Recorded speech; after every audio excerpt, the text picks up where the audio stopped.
Neoplasia de la glándula tiroides, y como habíamos mencionado pues en otras clases anteriores, habíamos hablado ya de la glándula pituitaria. Vamos a decir que para el año 2019, más o menos 52.000 nuevos casos existieron de cáncer de tiroides, del cual más o menos 2.000 fallecieron, o una incidencia del 3% cada año en Estados Unidos, pero como en el caso de Corea del Sur, se ha registrado pues una verdadera epidemia con cáncer de tiroides, especialmente en las mujeres.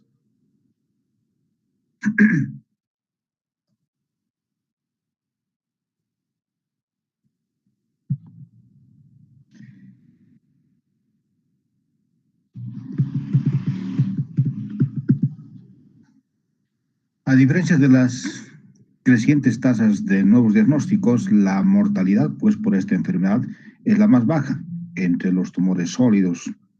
Se considera una supervivencia más o menos a los 5 años superior del 98%. Este buen pronóstico es en muchos de estos cánceres se hallan pues en forma casual durante una palpación, o también se puede evidenciar mediante un estudio de ecografía. Sin duda pues puede haber subtipos del cáncer de tiroides, como en el caso del carcinoma papilar tiroideo.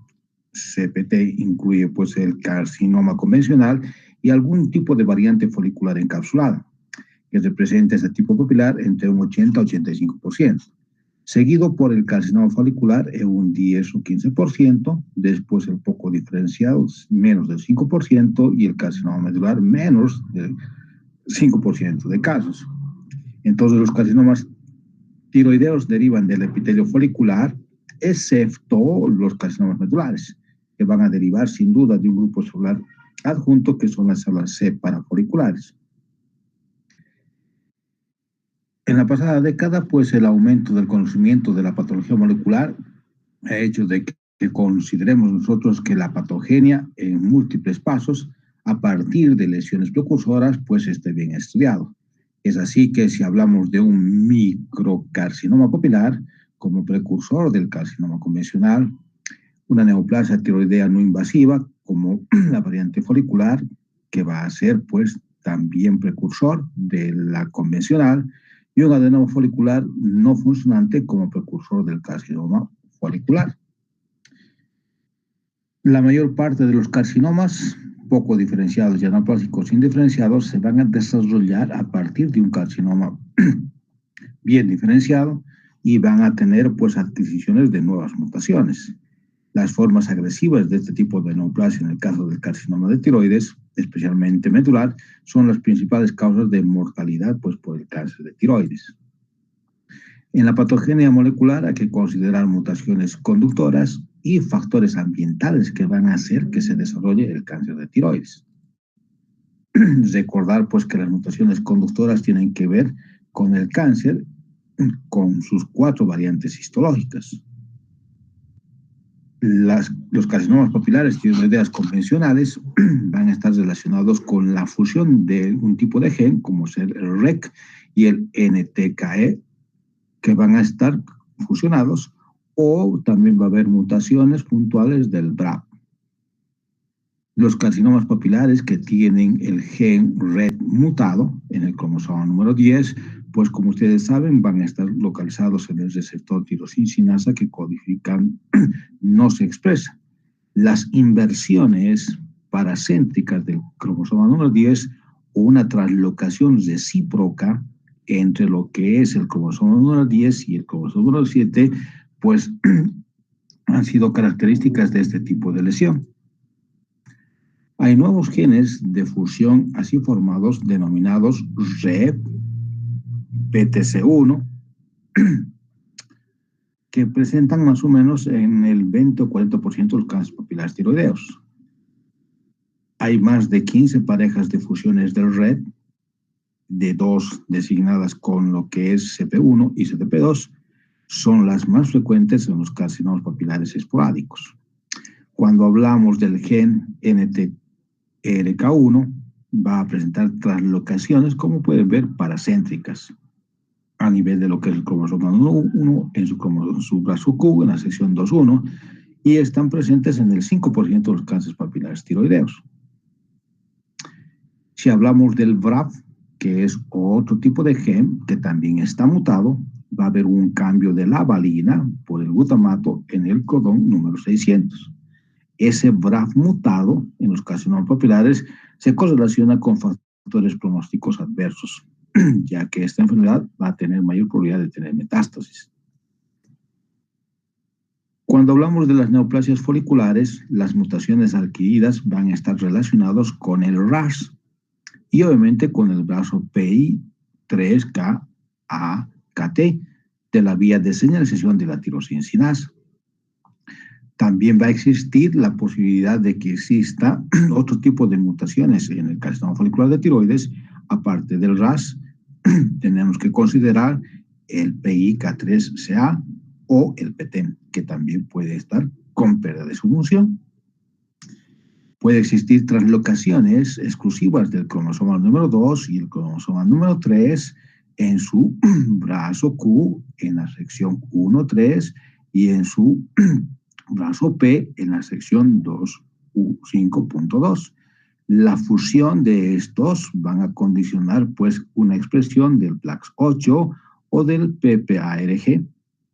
Menos del 10% de los adenomas foliculares portan pues genes de fusión con estas dos características.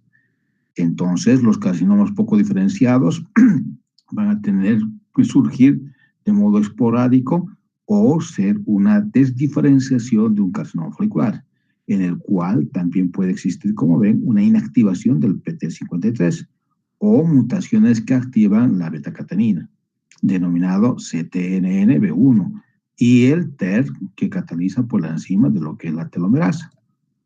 Entonces, los carcinomas medulares de tiroides aparecen en una neoplasia endocrina múltiple del tipo 2, como vamos a ver al final de nuestra presentación, alterando lo que es la línea germinal del protoncogen llamado RES, con activación constitutiva de su receptor. Ese reordenamiento cromosómico que afecta al RES, igual que las translocaciones RES-DPC, observadas en los carcinomas papilares, no están presentes en los carcinomas medulares. Hablando del otro factor que hay que considerar, aparte de los genes que hemos mencionado, pues tenemos que hablar de la exposición a la radiación ionizante. Entonces, los carcinomas papilares en los niños expuestos a la radiación ionizante, como ocurrió en el desastre nuclear de Chernobyl en 1986, hizo de que muchos de esos niños estén expuestos a esta radiación. También hay que considerar la deficiencia de yodo en la dieta. Está ligada pues a un aumento de la frecuencia de carcinomas foliculares. Ya hablando del carcinoma papilar y de algunas de sus variantes, 85% de todos los cánceres de tiroides está relacionado con este carcinoma papilar. Se puede presentar a cualquier edad o entre 25 y 50 años. Representa la mayoría de los carcinomas tiroideos relacionados con una exposición previa a una radiación ionizante, como acabamos de mencionar. El diagnóstico de carcinoma papilar ha aumentado mucho en los últimos 30 años, debido pues a que la identificación de variantes foliculares que antes recibían una clasificación errónea, considerando que no se trataba de un papilar. A pesar de esa característica, tenemos que considerar las alteraciones nucleares, las inclusiones, para considerar pues como una variante de la papilar. Entonces, si hablamos de su morfología, pueden ser solitarios, pueden ser múltiples, pueden estar circunscritos o encapsulados, y otros pueden infiltrar las estructuras circunvecinas. Las zonas que presentan la lesión tumoral pueden tener fibrosis, pueden tener calcificaciones, lesiones quísticas, focos papilares, y microcarcinoma papilar se va a considerar cuando esta lesión es menos de 1 centímetro. En la histología, hay que considerar lo primero estas proyecciones que se llaman papilas, que como ven son ramificadas y con un tallo fibrovascular en la parte media. Está cubierto por un epitelio cúbico simple, ordenado, uniforme y bien diferenciado. Sin embargo, muchas de las papilas de un carcinoma anaplásico pueden tener zonas de hiperplasia, como pueden evidenciar. El otro elemento es, pues, los núcleos de las células del carcinoma papilar tienen una cromatina dispersa que produce, pues, un aspecto óptico claro o vacío, y se los compara con un vidrio esmerilado o con los ojos de la huérfana Inés, como pueden ver en este esquema. La invaginación del citoplasma pues, se denomina como inclusiones intranucleares o pseudoinclusiones o surcos intranucleares que también nos ayudan en el diagnóstico. La arquitectura con una calcificación que se denomina cuerpos de Samoma, por lo general pues, en el eje de las papilas, no van a estar presentes casi nunca en los carcinomas foliculares o medulares, de modo que si se hace una aspiración con aguja fina, va a ser un signo fiable de carcinoma papilar. Son frecuentes los focos de invasión linfática, presentes especialmente en la metástasis de estructuras ganglionares linfáticas cervicales, y a veces una docena de variantes histológicas, especialmente la folicular, como mencionábamos. Los núcleos característicos del carcinoma papilar van a estar presentes en esta lesión. La variante folicular del carcinoma papilar puede estar encapsulado o puede estar mal circunscrita, ser infiltrante. Esta variante folicular encapsulada de dicho carcinoma tiene pues, un pronóstico en general favorable, mientras que las lesiones mal circunscritas e infiltrantes deben tratarse más agresivamente. Otra variante que se denomina de celos altas, porque el epitelio no es cúbico, sino cilíndrico, y tiene un citoplasma muy eosinófilo en las estructuras papilares, afecta a personas mayores. La más alta de invasión vascular, tiene una frecuencia exagerada, extensión extratiroidea y metástasis cervicales a distancia en el carcinoma tiroideo convencional. ¿Se acuerdan que hablamos de lo que eran las mutaciones?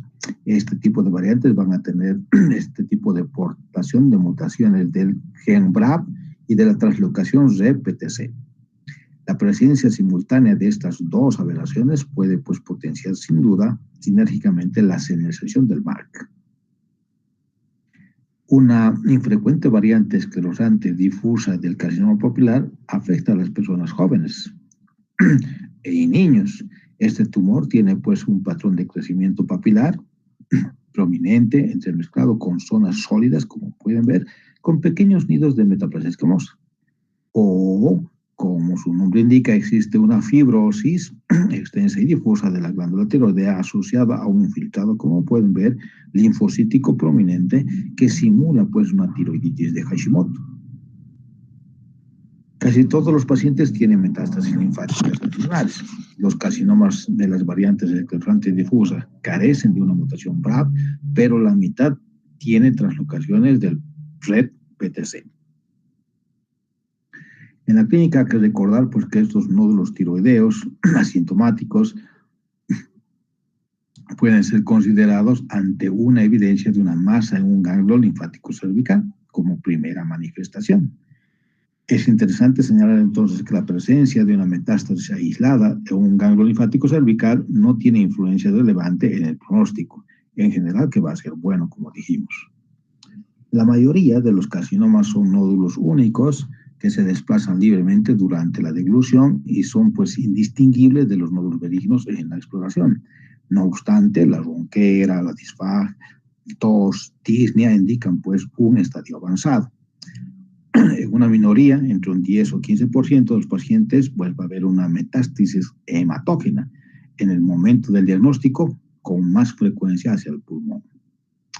Si hablamos de la otra variante más frecuente, que es la folicular del cáncer de tiroides, que representa el 5 al 15%, son más frecuentes en zonas de deficiencia dietética de yodo, como dijimos, donde suponen entre un 25 y 40% de los cánceres tiroideos.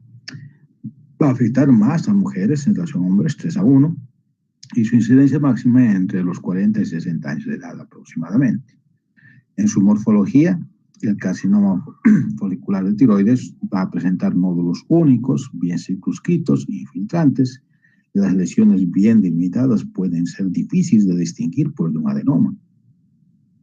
Las lesiones grandes pueden atravesar la cápsula, como pueden ver, e infiltrar estructuras cervicales adyacentes. Cuando cortamos este tipo de neoplasia maligna, tiene un aspecto gris, amarillento, sonrosado y a veces translúcido. Hay cambios degenerativos, hay fibrosis central y focos de calcificación. A nivel microscópico, pues este tipo de neoplasia maligna tiene células bastante uniformes con forma de folículos pequeños con coloide muy similares a la tiroides normal. Salvo que en otras zonas vamos a encontrar la diferenciación folicular puede ser menos aparente y puede haber nidos o láminas, como pueden ver, de células sin coloide. En algunos tumores predominan pues células con citoplasma eosinófilo granular abundante, que son las células parecidas a las de Hutler o variante oncocítica del carcinoma folicular.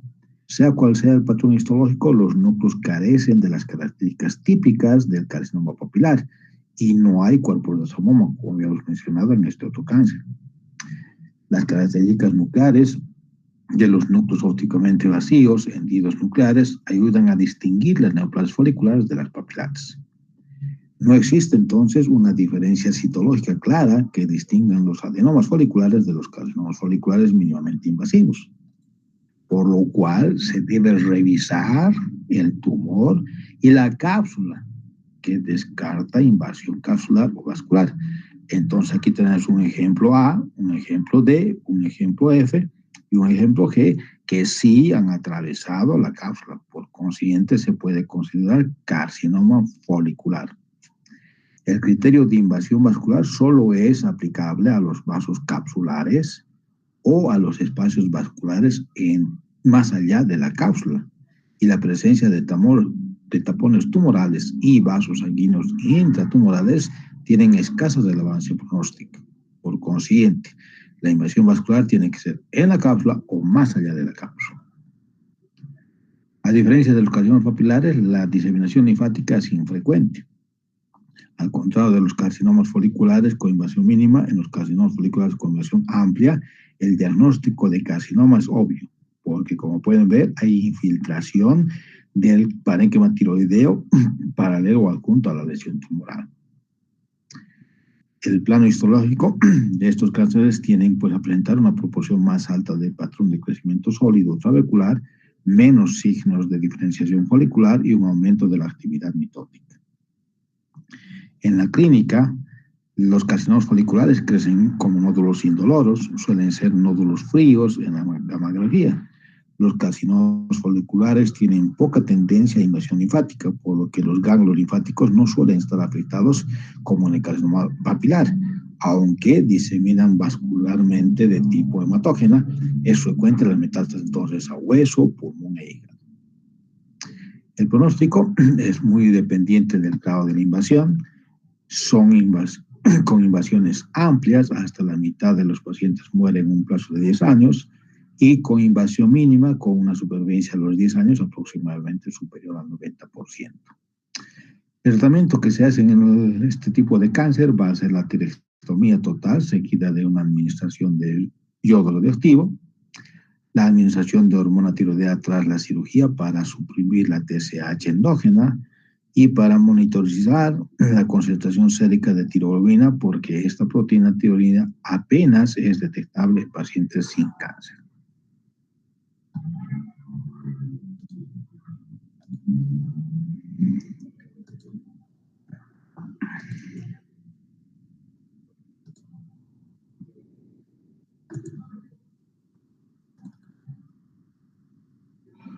Vamos ahora a hablar de la paratiroides, del páncreas y la glándula suprarrenal.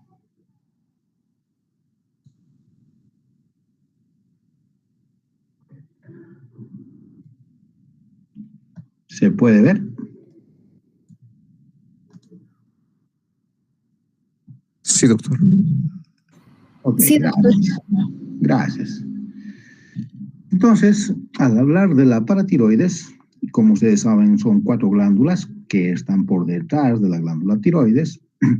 Va a tener 2 tipos de células, unas oscuritas azules llamadas principales y otras rosaditas grandes llamadas oxífilas. Las células principales tienen un diámetro aproximadamente de 12 a 20 micrómetros, núcleos uniformes, redondos y centrales, y su citoplasma es algo rosado, claro o oscuro. En ocasiones adoptan un aspecto de agua clara debido a grandes cantidades de glucógeno que contienen a nivel de su citoplasma. Puede tener gránulos de secreción de hormona paratiroidea. Las células oxífilas o transicionales en la paratiroides están bien aisladas en pequeños grupos más grandes que las células principales y, como ven, su citoplasma es acidófilo. Y también puede tener sin duda alguna cantidad de gránulos de glucógeno. En la primera y la segunda mitad de la infancia, las glándulas paratiroideas están pues formadas casi por completo por láminas sólidas de células principales. Las oxífilas escasean. La grasa en el estroma aumenta pues hasta los 25 años de edad y alcanza su máximo a aproximadamente el 30% de la glándula. La función de las glándulas paratiroideas es regular la homeostasis del calcio, sin duda. Entonces, la actividad de las glándulas paratiroideas está controlada por la concentración sanguínea de calcio libre ionizado. Si existe una baja concentración de calcio, obviamente se va a liberar la hormona paratiroidea que va a estimular, por ejemplo, a la estructura ósea para que se libere iones de calcio. Por el contrario, si hay alta concentración de calcio en sangre, se va a liberar la calcitonina de la tiroides y obviamente va a inhibir la liberación de calcio, por ejemplo, en el hueso. Entonces, las funciones metabólicas de la hormona paratiroidea para regular la concentración sérica de calcio tienen que ver sin duda con una actividad osteoclástica aumentada con resolución ósea. Tiene que ver con el aumento de la absorción tubular de calcio para mantener el calcio libre, aumentar la conversión de la vitamina D en su forma dióxido-activa en los riñones y aumentar la secreción urinaria de fosfato y disminuye la concentración sérica de fosfato. Por último, potencia la absorción digestiva del calcio a nivel del tubo digestivo. El hiperparatiroidismo es causado por niveles elevados de la hormona paratiroidea y pueden ser primarios, secundarios y terciarios. Este hiperparatiroidismo primario se presenta cuando hay una sobreproducción autónoma de la hormona paratiroidea, habitualmente debida pues a un adenoma o a una hiperplasia del tejido paratiroideo. Cuando se dice secundario, se habla de una hipersecreción compensadora de la hormona paratiroidea en respuesta pues a la hipocalcemia prolongada, generalmente pues por una insuficiencia de tipo renal crónica. Se dice terciario porque hay una hipersecreción persistente de la hormona paratiroidea incluso después de que se haya corregido la causa de la hipocalcemia prolongada, por ejemplo, tras un trasplante renal. Entonces, si hablamos de la primaria, es uno de los trastornos endocrinos más frecuentes y una causa importante de hipercalcemia.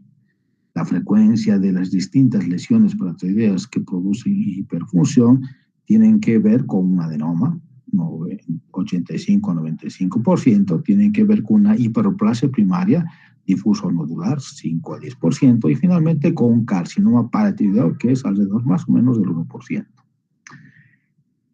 En este primario, por lo general, pues es una enfermedad del adulto, más frecuente en mujeres que en hombres, 4 a 1. La incidencia es anual de 25 casos por cada 100.000 habitantes en Estados Unidos. Hasta un 80% pues, de los pacientes son con este trastorno diagnosticados en un ámbito extrahospitalario y se presenta pues, mayoritariamente en pacientes mayores de 50 años. La causa de un adenoma paratiroideo solitario esporádico, si nosotros consideramos, son monoclonales, lo que indica que son verdaderas neoplasias. Hay dos defectos moleculares que van a generar el desarrollo de un adenoma esporádico. Una inversión del gen de la ciclina D1 que induce sobreexpresión de la ciclina D, mutación del MEN1, aproximadamente un 20 o 30% de los tumores paratiroideos que tienen mutaciones ambas copias del gen MEN1 en el cromosoma número 11 y mutaciones del CDC73 que codifica una proteína parafibromina presente en el 70% de los carcinomas tiroideos, pero raro en los adenomas. Si hablamos de su morfología, los cambios morfológicos acelerados en una hiperparatiroidismo primario comprenden pues los presentes en las glándulas paratiroideas y los otros órganos afectados por una concentración elevada de lo que es la hormona paratiroidea y del calcio. Puede existir adenomas paratiroideos con casi siempre solitarios, pero pueden haber y estar muy próximos a glándulas tiroides o en forma ectópica a nivel del mediastino. El adenoma paratiroideo típico pesa entre 0,5 a 5 gramitos. Es un nódulo oscuro de color rojo marrón, blanco circunscrito, cubierto por una cápsula. A diferencia de la hiperplasia primaria, las glándulas no afectadas de un adenoma suelen tener un tamaño normal o son algo más pequeños por la inhibición retrógrada de la concentración elevada de calcio sérico. A nivel microscópico, los adenomas paratiroideos están formados principalmente, como pueden ver, por células principales, poligonales, uniformes y con núcleo central pequeño. Pero puede existir también adenomas oxifílicos con nidos de células oxífilas de color rosado. Estos tumores parecen pues a las células de Hutler, visibles a menudo un reborde de tejido paratiroideo no neoplásico con una cápsula fibrosa. Las formas mitóticas son infrecuentes, aunque puede haber núcleos anómalos y pleomórficos, como puede ver en esta imagen, incluso en adenomas. La denominada atipia endocrina se caracteriza y se da a este tipo de tejido. Puede haber hiperplasia primaria, aunque suele estar afectados los 4 glándulas, son frecuentes si existe una asimetría con conservación aparente de 1 o 2 glándulas, lo que hace difícil distinguir entre un adenoma e hiperplasia. El peso conjunto de las 4 glándulas suele pasar 1 gramo. A nivel microscópico, el patrón más frecuente de una hiperplasia de células principales difusa o multifocular, con menos frecuencia hay abundantes células claras, como pueden ver, hiperplasia de células claras, y en muchos pacientes hay pues islotes de células oxífilas y bastante fibrosas, tenues que rodean los nódulos. Si hablamos del carcinoma de la paratiroides, puede ser lesiones circunscritas, difícil de distinguir de un adenoma, o pueden ser neoplasias claramente invasivas, como es este ejemplo. El diagnóstico de carcinoma basado en el detalle citológico no es fiable, y los únicos criterios fiables son, pues, sin duda, la invasión del tejido adyacente y metástasis a otros órganos. Por motivos que se desconocen, la mayor actividad osteoclástica en la hiperparatiroidismo afecta más gravemente al hueso cortical, superficie superióstica o endóstica.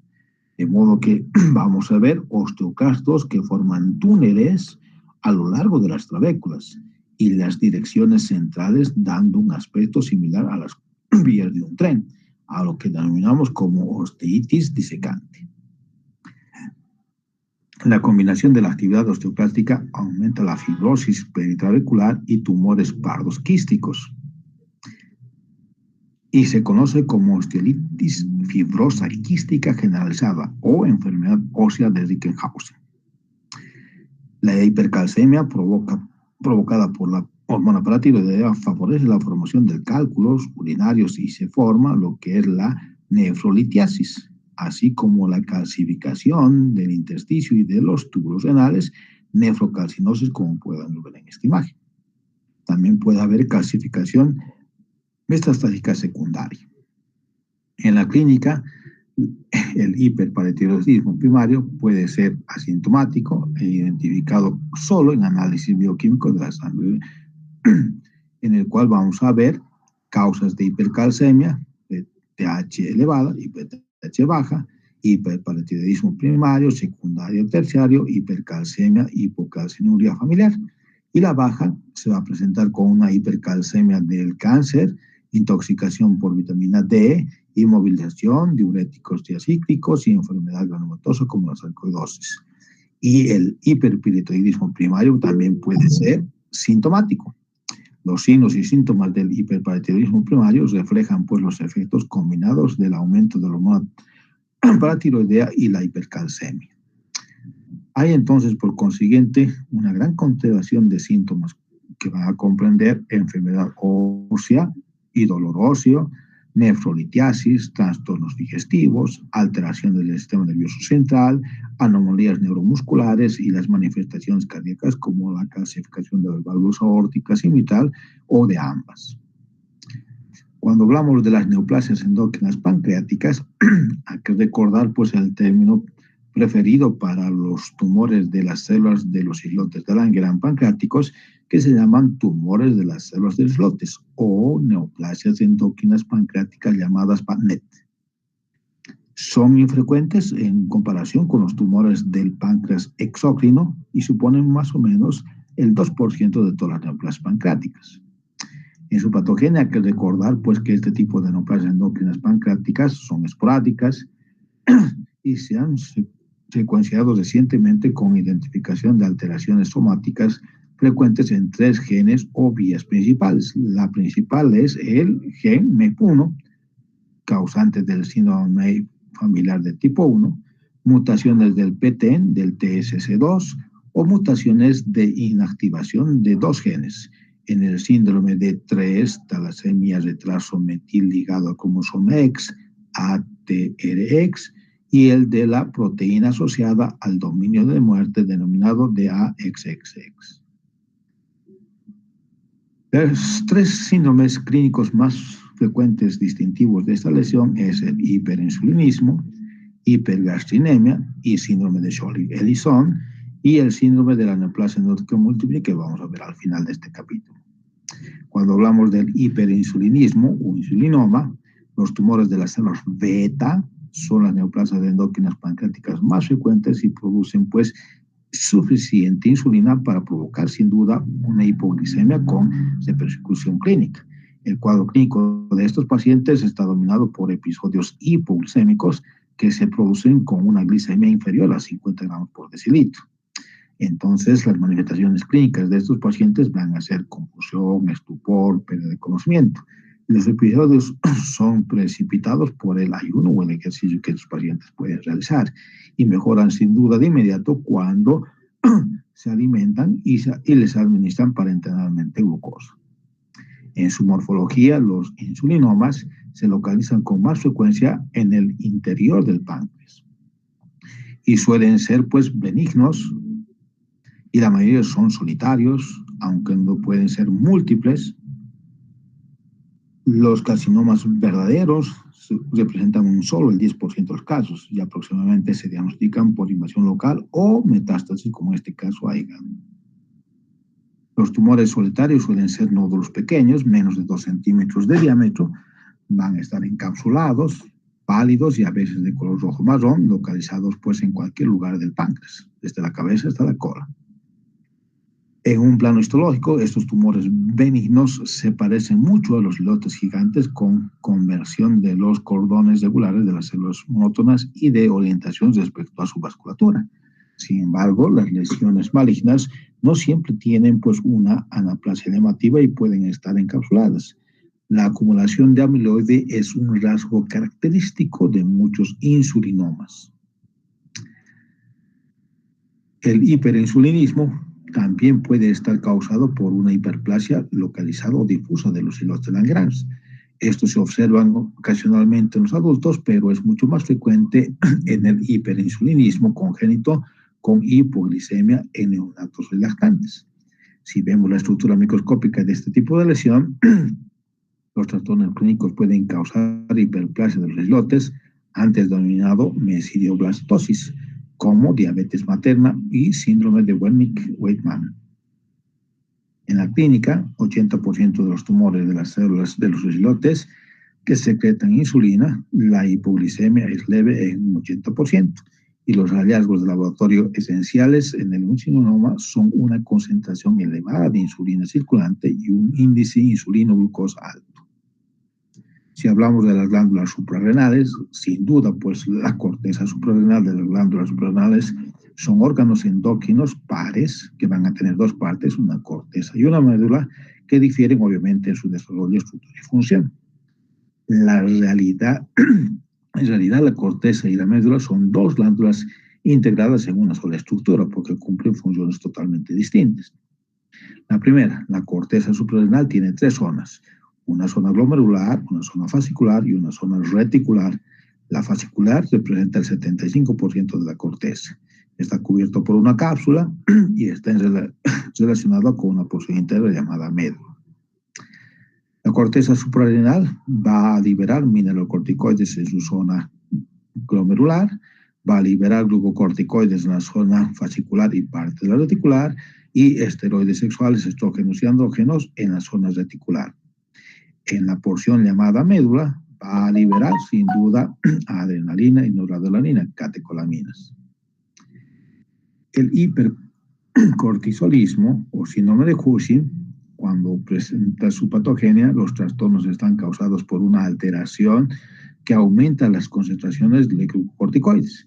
El origen del síndrome de Cushing puede deberse a causas exógenas o endógenas. La amplia mayoría de los casos del síndrome de Cushing se debe a la administración de glucocorticoides exógenos, generando un síndrome de Cushing iatrogénico. La causa endógena puede ser de hecho por una ACTH dependiente o una ACTH independiente. Los adenomas hipofisiarios secretores de ACTH suponen alrededor del 70% de los casos de hipercortisolismo endógeno. La neoplasia de la glándula suprarrenal primaria, como el adenoma suprarrenal, representa el 10 o 20%, el carcinoma suprarrenal 5 al 10%, que van a ser causas subyacentes más frecuentes del síndrome de Cushing independiente de ACTH. En su morfología, sin duda, cuando hablamos de la hipófisis, la alteración más frecuente con aumento de la concentración de glucocorticoides endógenos o exógenos se denomina cambio hialino de Koch. En esta enfermedad, el citoplasma granular basófilo normal de las células productoras de ACTH en la hipófisis anterior es más homogénea y pálida. Esta alteración se debe a la acumulación de filamentos intermedios de queratina a nivel de lo que es su citoplasma. Según la causa del hipercortisolismo, las suprarrenales tienen una de las siguientes anomalías: una atrofia cortical, hiperplasia difusa, hiperplasia macronodular o micronodular, adenoma o carcinoma de la glándula suprarrenal. La atrofia cortical bilateral, cuando el síndrome está causado por glucocorticoides exógenos, la supresión de la ACTH endógena produce atrofia cortical bilateral por la falta de la estimulación de la zona fascicular y reticular por la ACTH. La célula glomerular o la zona glomerular tiene un espesor normal en estos pacientes porque es independiente de la ACTH. Por el contrario, en el hipercortisolismo endógeno, las suprarrenales son hiperplásicas o contienen poca neoplasia cortical. Cuando hablamos de la hiperplasia difusa, que es otra lesión que afecta a la glándula suprarrenal, en el caso del síndrome de Cushing dependiente de ACTH, hay una hiperplasia difusa de toda la glándula o de ambas glándulas, aumento de tamaño poco o mucho y llegan a pesar 30 gramos. La corteza suprarrenal presenta un engrosamiento difuso, variablemente nodular, aunque los nódulos no son tan pronunciados como en la hiperplasia nodular independiente de ACTH. En la microscopía, la corteza hiperplásica tiene una zona reticular pobre en lípidos. Si hablamos de la hiperplasia macronodular, por el contrario, en la hiperplasia macronodular, las suprarrenales son sustituidas casi por completo por nódulos predominantemente diversos tamaños, más de 3 centímetros, como podemos ver. En contraposición de la hiperplasia micronodular, está formada por micronódulos oscuros de color marrón negro de 1 a 3 milímetros y las zonas interpuestas están atróficas. Si hablamos de los adenomas córticos suprarrenales, los tumores amarillentos rodeados por una cápsula delgada, bien formada, pesan aproximadamente menos de 30 gramos y en la microscopía vamos a encontrar células similares a las de la zona fascicular normal. En cambio, si hablamos de los carcinomas de las glándulas suprarrenales asociados a los síndromes de Cushing, suelen ser más grandes que los adenomas, pueden superar los 200 o 300 gramos de peso y, como ven, presentan una relación con el riñón muy manifiesta, ya que puede cubrir la superficie total del riñón y con características microscópicas de anaplasia parecida sin duda a una neoplasia neoplásica maligna. En la clínica suele desarrollar lentamente y sus manifestaciones es hipertensión y aumento de peso. acumulación central del tejido adiposo en forma de obesidad y a veces en la región posterior del cuello, denominada joroba de búfalo. Atrofia selectiva de las fibras musculares, disminución de la masa muscular y debilidad proximal, inhibe la captación celular de glucosa, hiperglicemia, glucosuria y polidipsia, se presentan parecidas a lo que es la diabetes secundaria. Va a presentar estrías cutáneas a nivel de lo que es la región abdominal, va a existir osteoporosis con dolor de espalda, un riesgo de diversas infecciones, trastornos mentales, ánimo, depresión, psicosis franca, así como hirsutismo y trastornos menstruales en las mujeres. El diagnóstico está relacionado con el laboratorio, el aumento de la concentración de cortisol libre en orina en 24 horas y la pérdida del patrón diurno normal de la secreción de cortisol. En el síndrome de Cushing hipoviciario, el más frecuente, la concentración de ACTH es alta y se suprime con la administración de una dosis baja de dexametasona. La secreción estópica de ACTH aumenta la concentración de ACTH, aunque su secreción es completamente insensible. Cuando el síndrome de Cushing está causado por un tumor suprarrenal, la concentración de ACTH es bastante baja debido a la inhibición retrógrada de la hipófisis. Por último, para terminar nuestro temario de lo que es el componente glandular endocrino, vamos a hablar de los síndromes de neoplasias endocrinas múltiples, llamadas MEN. Son un grupo de enfermedades hereditarias con lesiones proliferativas, hiperplasias, adenomas y cáncer en múltiples órganos endocrinos, como vamos a ver. El MEN tiene pues ciertos rasgos distintivos que los diferencian de los tumores endocrinos esporádicos. 1. Los tumores aparecen a una edad más temprana. 2. Aparecen en múltiples órganos endocrinos.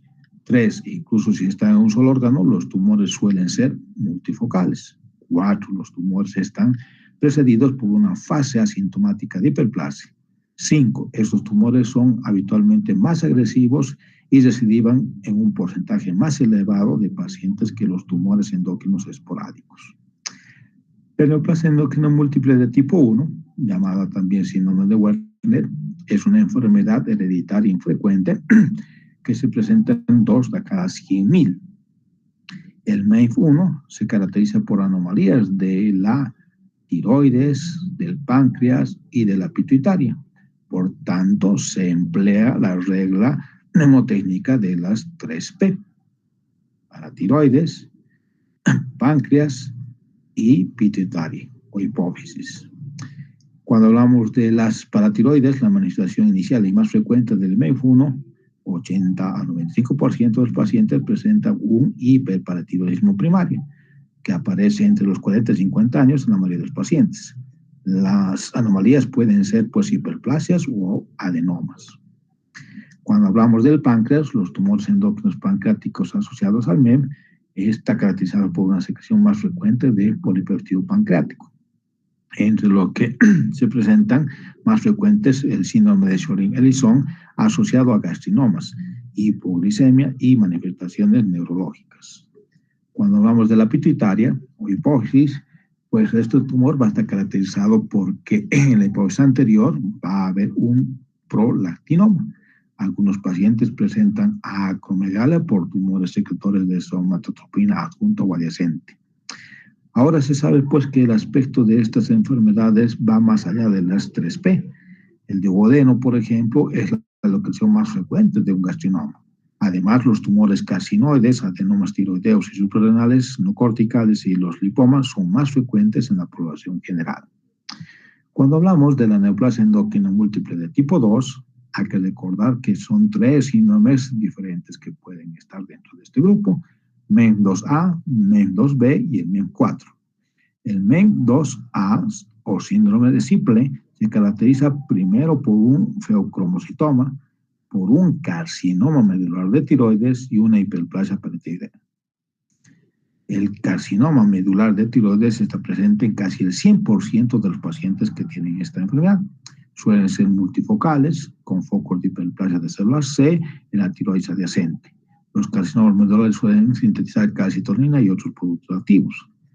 En el 40 o 50% de las personas con MEF2A tienen feocromocitomas y existe una hiperplasia paratiroidea con hipercalcemia en 10 o 20% de los casos. El MEF2A pues es distinta desde el punto de vista clínico y genético al MEF1 porque va a ser causada por mutaciones en el protoncogen llamado REP. En el cromosoma 10, brazo Q, sección 11.2. Como ya hemos mencionado, pues los protoncogenes REP codifican un receptor tirosinecinasa que se une al factor neurotrófico derivado glial. Las mutaciones con pérdida de función del REP producen aganglionosis intestinal y enfermedad de Hirschsprung. Por el contrario, el MEF2A, las mutaciones en la línea germinal activa al receptor REP. Si hablamos del MEF2B, tienen una superposición clínica considerable con el MEF2A. Los pacientes presentan carcinoma medular de tiroides, que suele ser multifocal y más agresivos que el MEF2A. Va a presentar feocromocitoma. No obstante, a diferencia del MEF2A, no hay hiperparatiroidismo primario. Y sin duda va a presentar, pues, otras dos lesiones más adjuntas, como ser, pues, los neuromas y ganglioneuromas, a nivel de lo que es la piel, mucosa oral, ojos o aparato respiratorio o aparato digestivo. Y el hábito marfanoide con un aumento de longitud del esqueleto axial y articulaciones hiperextensibles. En la actualidad, los estudios genéticos convencionales identifican antes y con más facilidad o fiabilidad a los portadores del MEF entre lo que son familiares de personas con MEF2. A todas las personas portadoras de una mutación REP de la línea germinal se les recomienda la tiroidectomía profiláctica, porque ahí va a haber hiperplasia en el MEF1, hiperplasia en el MEF2 y carcinoma medular de tiroides en el MEF2A y en el MEF2B. Por último, y para terminar nuestra presentación, vamos a hablar del MEF4. Surgió pues como una entidad en la pasada década. Los pacientes que la padecen presentan características similares, como pueden ver, a los de los pacientes con MEF1, pero a diferencia de ellos, albergan mutaciones de la línea germinal CDKN1B, lo que se traduce en unas concentraciones elevadas de la proteína de control del ciclo celular del P23. Muchísimas gracias por su atención. Hemos concluido la clase de hoy.